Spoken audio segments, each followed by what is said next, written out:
Jai Hind viewers, on behalf of Trishakti Defence Academy Lucknow, I welcome you on this show. I am Major General S.K. Singh. Continuing with the series of the history of the commands of Indian Army. तो हमने आपको पहले headquarter southern command की पूरी विस्तार से I have told you the history कैसे establishment हुआ, उसी सीरीज में आगे बढ़ते हुए आज हम बात कर रहे हैं हेडक्वार्टर वेस्टर्न कमांड की। वेस्टर्न कमांड तो इसका भी इतिहास हम वहीं से स्टार्ट करते हैं कि 1895 में जो प्रेसिडेंसीज आर्मीज जो हुआ करती थी, ये हमने पिछले वीडियो में भी आपको बतलाया था कि जो चार इनकी प्रेसिडेंसीज की जो आर्मीज थी, जो बॉम्बे हो, कलकत्ता हो, मद्रास हो एंड पंजाब, इन सब को मर्ज करके नए कमांड्स इसकी जगह बना दिए गए थे। चार कमांड जिसका नाम दिया गया था Bengal, Bombay command, Madras command and Punjab command. ये बात है 1895 की।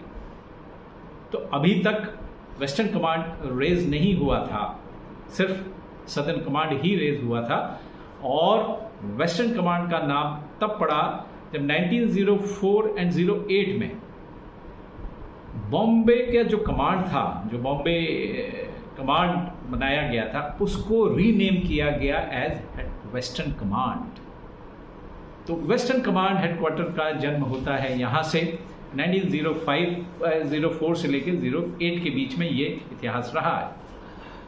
और जैसा कि मैंने पिछले वीडियो में बतलाया था कि 1908 में इन्हीं चारों कमांड को मर्ज कर दिया गया था और एक नॉर्दर्न आर्मी बनी और दूसरा सदर्न आर्मी बनी। तो कमांड का नाम एज सच वो ख़त्म कर दिया गया था। लेकिन वापस जब प्रथम विश्व युद्ध जब समाप्त होता है 1920 में क्या किया गया कि इनको वापस कमांड में अलग कर दिया गया, यानी कि जो नॉर्दर्न आर्मी सदर्न आर्मी का सिस्टम खत्म और उसके बाद वापस कमांड कर दिए गए, वापस चार कमांड। लेकिन इस बार ये नाम प्रेसिडेंसीज के ऊपर नहीं थे, बल्कि northern command, eastern command, southern command and western command किया गया।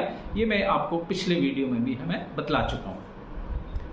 तो ये वेस्टर्न कमांड दोबारा से जन्म हुआ एंड 1937 में इसी वेस्टर्न कमांड को डाउनग्रेड किया गया, यानी कि इसको कमांड लेवल पे नहीं माना गया, इसको डाउनग्रेड किया गया और इसका नाम दे दिया गया वेस्टर्न इंडिपेंडेंट डिस्ट्रिक्ट, जिसको कि हेड कर रहे थे एक मेजर जनरल साहब, जबकि पहले command was all being commanded by the GOCNCs, that is lieutenant general rank.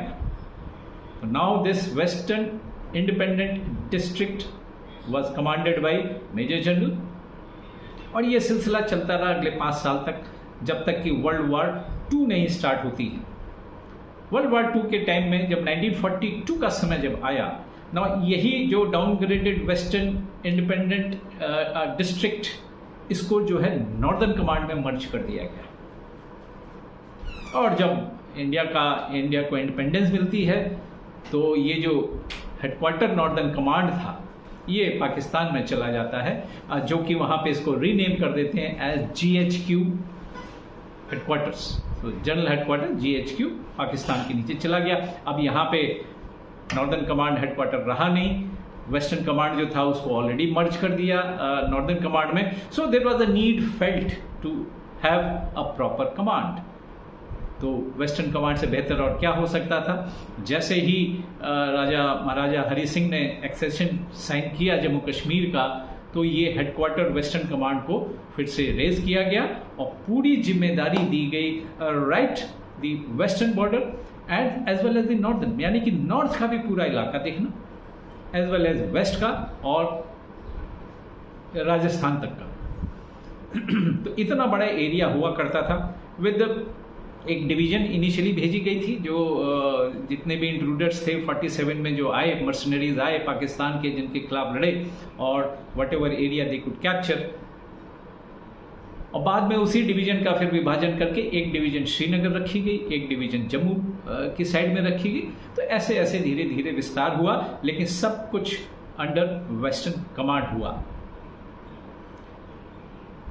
अब फिर उसके बाद चूंकि एरिया ऑफ ऑपरेशन बहुत ज़्यादा था, तो उसके बाद फिर एक हेडक्वार्टर नॉर्दर्न कमांड एक अलग से रेज किया जाता है, जिसका इतिहास हम, उसकी रेजिंग हम अगले वीडियो में बात करेंगे। तो ये वेस्टर्न कमांड इस तरीके से चलता रहा and it was located at Chandi मंदिर, और चंडी मंदिर में उसके बाद और आज भी ये हेडक्वार्टर चंडी मंदिर में है। जहाँ तक इसके स्ट्रक्चर का सवाल है, यानी कि क्या क्या फोर्स लेवल्स हैं इसके नीचे स्ट्रक्चर में, इसके पास 3 कोर हैं, एक तो 9 कोर एंड 11 कोर जो कि डिफेंसिव में आ जाती हैं, और एक स्ट्राइक कोर जिसका कि नंबर है 2 कोर। 2 कोर ये ऑफेंसिव, और 2 कोर के साथ 40 आर्टिलरी डिवीजन।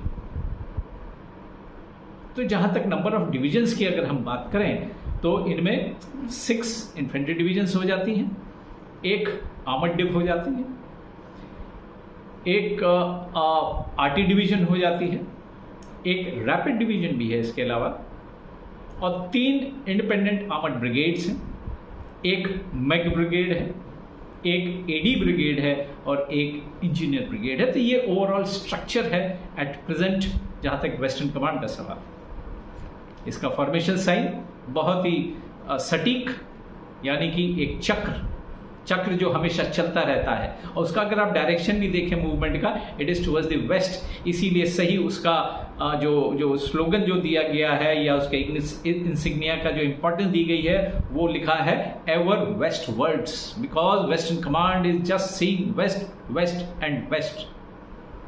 तो ये है इंसिग्निया वेस्टर्न कमांड का चक्र, जो जहाँ तक GOC-in-Cs यानी कि इनके जो कमांड आर्मी कमांडर्स जो रहे हैं वो बड़े ही प्रमुख लेफ्टिनेंट जनरल्स रहे हैं, जो आगे कुछ एक उनमें से आगे बढ़कर चीफ ऑफ आर्मी स्टाफ भी बने।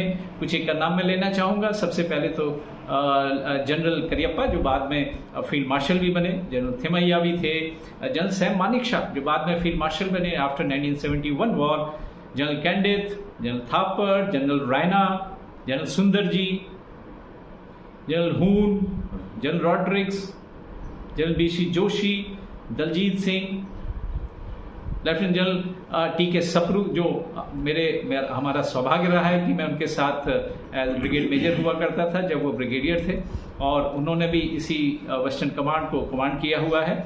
एंड जनरल उसके बाद जनरल घोष, जनरल छाछरा, उनके साथ भी हमारा सौभाग्य रहा है कि उनके नीचे सर्व करने का मौका मिला है। तो ये बड़े बड़े जनरल रहे हैं, इनमें से काफ़ी जो हैं चीफ ऑफ आर्मी स्टाफ भी बने। तो ये है इतिहास हेडक्वार्टर वेस्टर्न कमांड का। उम्मीद है आपने चीज़ें नोट करी होंगी। आगे हमारे इस वीडियो को लाइक करें, शेयर करें अधिक से अधिक, और हमारे इस चैनल को सब्सक्राइब करना नहीं भूलिएगा, और सबसे इम्पोर्टेंट बात, नोटिफिकेशन को ज़रूर ऑन कीजिएगा, और आगे इंतज़ार करिए हमारे अगले वीडियो का, कौन सा कमांड हेडक्वार्टर होने जा रहा है। जय हिंद।